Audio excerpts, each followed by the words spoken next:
दोस्तों चलिए एक एक्सपेरिमेंट करते हैं। आंखें बंद कर लीजिए और अपने गर्दन को घुमाइए। जहां तक आपकी गर्दन जा सकती है वहां तक उसको ले जाइए और जब वो लिमिट खत्म हो जाए वहां पे रुकिए और देखिए कि कहां तक आपकी गर्दन गई है।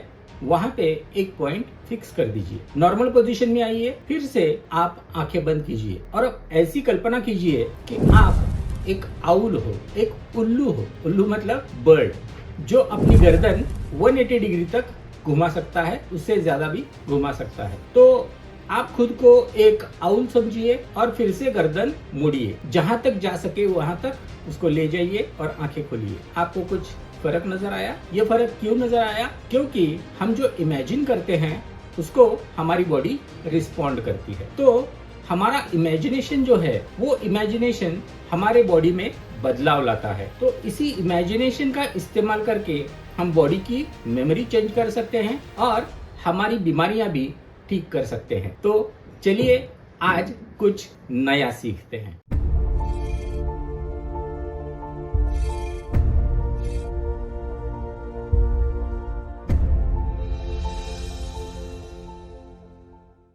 नमस्कार दोस्तों, क्वांटम माइंड के एपिसोड नंबर 56 में मैं डॉक्टर दयानंद देवमोरे आप सबका स्वागत करता हूं। दोस्तों, हम इमेजिनेशन के बारे में बात कर रहे हैं। इमेजिनेशन का इंस्टेंट हीलिंग में क्या रोल है। तो आज हम सिर्फ टेक्निक्स देखेंगे। सबसे पहली टेक्निक है मैग्निफिसेंट मसाज। दोस्तों, क्या हो अगर आपकी फेवरेट एक्ट्रेस या एक्टर या मॉडल से आपको मसाज मिल जाए? तो इसी की कल्पना करते हैं। कंप्यूटर पे बैठ के आपकी गर्दन अकड़ गई है या फिर कंधे अकड़ गए हैं या फिर कंधों में दर्द हो रहा है, तो कुछ मिनट तक आंखें बंद कीजिए और ऐसी कल्पना कीजिए कि आपकी फेवरेट एक्ट्रेस या एक्टर या मॉडल आपका मसाज कर रही है और वो मसाज आपको बहुत रिलैक्सिंग लग रहा है, वो आपको बहुत पसंद आ रहा है। आपको ये एक्सपीरियंस होगा कि जो भी जकड़न आपके गर्दन में थी वो कुछ ही मिनटों में ठीक हो चुकी है। तो मैग्निफिसेंट मसाज ये एक फैंटेसी विजुअलाइजेशन है। तो इसका इस्तेमाल करके आप पीठ दर्द या फिर गर्दन का दर्द या फिर कोई भी दर्द हो जिसके लिए मसाज करना जरूरी है, मसाज से इस तरह आप ठीक हो सकते हो। इसका इस्तेमाल करते वक्त मसाज का नॉलेज होना ये बिल्कुल भी जरूरी नहीं है। दूसरी मेथड और भी इंटरेस्टिंग है। इसे बोला जाता है टेक्नो फैंटेसी। एक बार एक आदमी के चेस्ट में कंजेशन हो गया था और वो कंजेशन दवाई से ठीक नहीं हो रहा था। उसको ब्रीदिंग लेने में प्रॉब्लम हो रही थी। उसको टेक्नो फैंटेसी पता थी। तो उन्होंने क्या किया, एक फ्यूचरिस्टिक मशीन के बारे में सोचा। फ्यूचरिस्टिक मशीन मतलब एक ऐसी मशीन जो बनी नहीं है, जो पूरी तरह से इमेजिनेशन का पार्ट है, जो पूरी तरह से हमारे मन में तैयार की जाती है और जो फ्यूचर में शायद आ सकती है। तो आप ऐसे ही एक फ्यूचरिस्टिक मशीन मन में बनाइए। तो उस आदमी ने एक फ्यूचरिस्टिक मशीन बनाई जिसको बेड पे फिट किया उसने। उस मशीन से एक किरण बाहर निकल रही थी और उसमें ये कैपेबिलिटी थी कि उसके रास्ते में जो भी आए उसको वो हटा दे। तो उन्होंने इसकी कल्पना की कि वो जो किरण है वो उनके छाती के अंदर जा रही है और जो पूरा कंजेशन है उसको वो निकाल रही है। जैसे कार की सर्विसिंग करते वक्त जेट से धूल निकलती है, गंदगी निकलती है, उस तरह उस रे से उनके छाती से वो कंजेशन गायब हो रहा है। कुछ ही मिनटों में उन्हें आराम मिला। ऐसी एक फैंटेसी और बताता हूँ जो आर्म रेसलिंग के वक्त एक ने यूज की थी। तो उसका अपोनेंट जो था वो बहुत ही स्ट्रांग था। तो उन्होंने क्या इमेजिन किया, उन्होंने इमेजिन किया कि उनके हाथ को सपोर्ट करने के लिए दूसरा एक हाथ, मैकेनिकल हाथ है जो मैकेनिकली ऑपरेटेड है। वो कैसे ऑपरेट करता है, उसको एक रॉड कनेक्टेड है और वो रॉड एक छोटे से न्यूक्लियर पावर प्लांट को कनेक्टेड है। न्यूक्लियर पावर प्लांट तो बहुत स्ट्रांग होता है ना, बहुत ही शक्तिशाली होता है। तो उससे जो ऊर्जा मिलती है उससे वो रॉड आगे की तरफ जा रहा था और उस रॉड से जुड़ा हुआ वो हाथ जो मैकेनिकल था वो उनके हाथ को आगे ढकेल रहा था। तो इस फैंटेसी से उनके हाथ में बहुत ज्यादा स्ट्रेंथ आ गई और उन्होंने वो कंपटीशन जीत ली। तो आप भी ऐसी फ्यूचरिस्टिक मशीन क्या बना सकते हो? आपका जो भी प्रॉब्लम है उसको निकालने के लिए आपको क्या लगता है किस टाइप की मशीन होना जरूरी है? तो उस टाइप की मशीन मन में बनाइए और सोचिए कि वो मशीन हमारे अंदर सफाई कर रही है, कुछ तो जोड़ रही है या फिर कुछ तो निकाल रही है। तो इस टाइप से अगर कोई आप मशीन के बारे में सोचते हो और बार बार उसको विजुअलाइज करते हो तो आपको उसका इफेक्ट जल्द ही मिलेगा। इसके बाद की जो मेथड है उसे बोला जाता है फैंटास्टिकल मैजिक। इसका भी एक उदाहरण देखते हैं। एक लड़का था जो नाटक में काम कर रहा था और नाटक में उसका रोल था जादूगर का। और एक दिन हुआ यूं कि उसे चिकन पॉक्स हो गया, पूरे चेहरे पे चिकन पॉक्स था। रात को सोते वक्त उसके दिमाग में न जाने ये कैसे आया, तो उसने सोचा कि मैं तो जादूगर हूँ।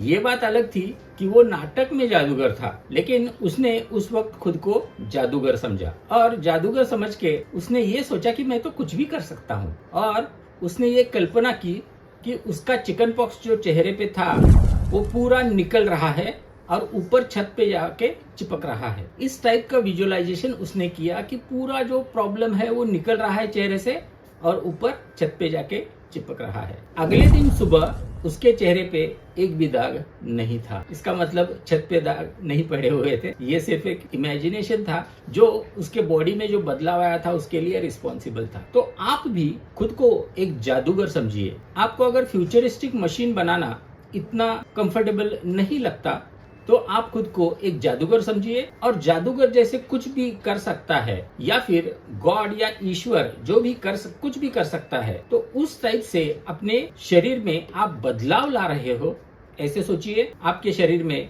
उसी वक्त से बदलाव आना स्टार्ट हो जाएगा। इसके बाद आता है सिंबॉलिक लॉजिक। इसमें हमारे शरीर में जो भी प्रॉब्लम है उसके लिए एक सिंबल तैयार किया जाता है। मतलब एक फिर से एग्जाम्पल देखते हैं। एक बूढ़ी औरत थी और उसके चेस्ट में पेन था। तो उनसे ये पूछा गया कि आपको उस पेन के बारे में सोचने से क्या लगता है। तो उन्होंने बताया, मुझे ऐसे लगता है कि एक बहुत ही भरा हुआ बुक का बॉक्स, किताबों का बॉक्स मेरे छाती पे रखा है। तो उन्होंने एक सिंबल क्रिएट किया उनके पेन के लिए। तो उस सिंबल का ही इस्तेमाल करके उन्हें क्योर किया गया। कैसे? तो उन्हें ये विजुअलाइज करने के लिए बोला गया या इमेजिन करने के लिए बोला गया कि दो पहलवान हैं, दो बॉडी बिल्डर हैं जो कितना भी वजन उठा सकते हैं। तो वो एक एक करके वो किताब निकाल रहे हैं और बाद में जो बहुत ही हेवी बॉक्स है उसको भी वो उठा के बाजू में रख रहे हैं। उन्होंने ये विजुअलाइजेशन बार बार किया। रिजल्ट क्या हुआ होगा आपने तो गेस कर ही लिया होगा। तो दूसरे एक आदमी से पूछा गया जिनके पीठ में दर्द था, तो उन्हें ये पूछा गया कि वो दर्द कैसा है, उसको कोई सिंबल आप दे सकते हो। तो उन्होंने कहा कि मुझे ऐसे लगता है किसी ने मेरे पीठ में खंजर घोंपा है। तो वही सिंबल पे काम किया गया। उनको ये बोला गया कि इमेजिन कीजिए कि वो खंजर आपके पीठ से निकाला जा रहा है और ये विजुअलाइजेशन उन्हें बार बार करने के लिए बोला गया। तो आप भी आपके बॉडी में कहीं पे पेन है तो आप उसके लिए कोई सिंबल दे सकते हो। मतलब सपोज कि आपके घुटने में दर्द है तो ये सोचिए कि वो दर्द का शेप क्या है, उसका कलर क्या है, उसका आकार कितना बड़ा है और ये सभी चीजें सिंबल जैसे इस्तेमाल कीजिए। आपको लगता है कि वो एक ऐसे ट्रायंगुलर शेप का कुछ लकड़ी का बनाया हुआ है या पत्थर का बनाया हुआ है, उसका रंग काला है। इन सब चीजों के बारे में आप सोचिए और उसके बाद जो भी आपके घुटने में फंसा हुआ है उसको निकाल दीजिए। मन में ही इमेजिनेशन में उसको निकाल दीजिए। एक्चुअली उस ऑब्जेक्ट को वहां पे विजुअलाइज कीजिए और उसको वहां से निकाल दीजिए। ये बहुत ही इफेक्टिवली काम करता है। और सबसे लास्ट में आता है क्लाउड ऑफ कलर। दोस्तों, कलर दो टाइप के माने गए हैं। एक होता है हार्ड कलर और दूसरा होता है सॉफ्ट कलर। तो हार्ड कलर कौन कौन से हैं? Red, orange, yellow. और सॉफ्ट कलर कौन से हैं?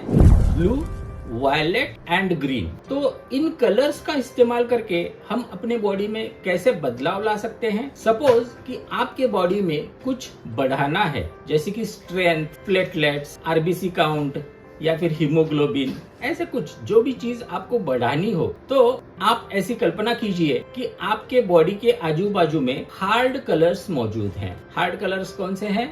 Red, orange and yellow. तो इन कलर के क्लाउड से आप भर चुके हो और उनसे वो कलर अपने अंदर, शरीर के अंदर जा रहा है और जो भी चीज बढ़नी चाहिए उसको वो बढ़ा रहा है। और सिमिलरली कोई चीज को अगर कम करना है, जैसे कि सूजन है, ब्लीडिंग है, तो कुछ कम करना हो या फिर वजन कम करना हो, तो आप ऐसी कल्पना कीजिए कि आपके आजू बाजू में ब्लू, वायलेट या ग्रीन कलर के क्लाउड्स हैं और जिनमें आपका जो भी नेगेटिव इशू है, आपकी नेगेटिविटी जो भी है, वो उन क्लाउड्स में एब्जॉर्ब हो रही है। अगर आपको लगता है कि ये कलर हार्ड नहीं सॉफ्ट है, तो आपके मन के हिसाब से भी आप कलर चूज कर सकते हो, इनका कॉम्बिनेशन भी आप कर सकते हो।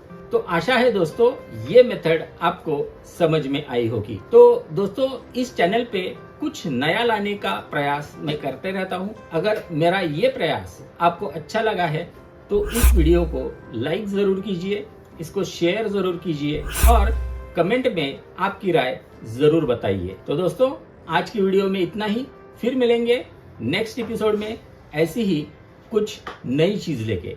तब तक के लिए धन्यवाद।